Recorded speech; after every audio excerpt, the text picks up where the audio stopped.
હું પંડ્યા આરતી આપ જોઈ રહ્યા છો સ્પાર્ક ટુડે ન્યૂઝ। વડોદરામાં સમસ્ત પાટીદાર સમાજની મહત્વપૂર્ણ બેઠક શરૂ। સમાછાણી કેનાલ રોડ પાસે આવેલ પ્રીત પાર્ટી પ્લોટમાં બેઠકમાં પાટીદાર સમાજની 38 સંસ્થાઓના અગ્રણીઓ અને સમાજના લોકો જોડાયા।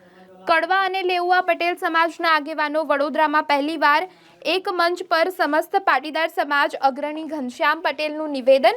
આખો સમાજ અને તમામ હિન્દુઓ રૂપાલાજી સાથે છે। રૂપાલાજીને વડોદરાથી ટિકિટ આપે તો તમામ પટેલ તેમનો સપોર્ટ કરશે। નવા ઉમેદવાર તો ભાજપના નામે જીતી જશે અને ઓળખતા હોય તેવાને ટિકિટ આપે તો સારું।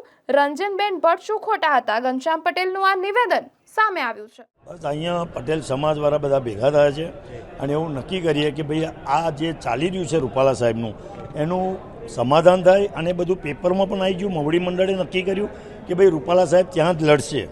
હવે ક્ષત્રિય સમાજ એટલે હિન્દુ સમાજ જ છે બધો। પટેલ હોય, વાણિયા હોય, બ્રાહ્મણ હોય, તમામ દરબાર હોય કે જે હોય હિન્દુ છે। હિન્દુઓ જો એકતા નહીં રાખે તો બીજા લોકો ભાવશે। એટલે બધા ભેગા થઈને એમને જીતાડવાના છે। ભારતીય જનતા પાર્ટી આજે સરકાર લઈને બેઠી છે એટલે એનું કંઈ નિરાકરણ તો લાવશે જ।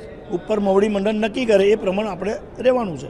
અહીંયા આજે આ બેઠકમાં ઉમેદવારને લઈને ચર્ચા થવાની છે? ના ના ના એવું નથી કે ભાઈ આ બધું સમાધાન થાય અને પાર્ટીનું કંઈ નુકસાન ના થાય અને બધું થારે પડી જાય એવી આપણી ભાવના છે। પટેલ સમાજની માંગ કરી કે રૂપાલાજી વડોદરાથી લડે? ના ના એવું નથી। મવડી મંડળ જે નક્કી કરશે અને ભારતીય જનતા પાર્ટી સાથે તમામ સમાજ રહી અને કામ કરશે તો જ આગળ વધાશે। અને કદાચ જો વડોદરામાંથી ટિકિટ આપે તો આપ લોકો ભલે સમર્થનમાં? આ જો જેને ટિકિટ આપે એને, અને અત્યારે નવો માણસ છે એને કોઈ અમે ઓળખતા નથી ભાઈ, પણ ભારતીય જનતા પાર્ટીને લઈને લોકો મત આપીને જીતાડવાના જ છે, ભલે નહીં ઓળખતા હોય તોય।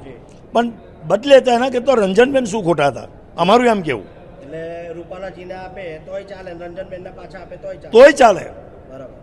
રંજનબેનને ફરી પાછી આપે તોય ચાલશે, રૂપાલા સાહેબ નહીં લાવશે તોય ચાલશે। અને નવા ઉમેદવાર હશે તોય ભારતીય જનતા પાર્ટીને લીધે મત તો મળવાના જ છે, પણ થોડો ફરક પડે।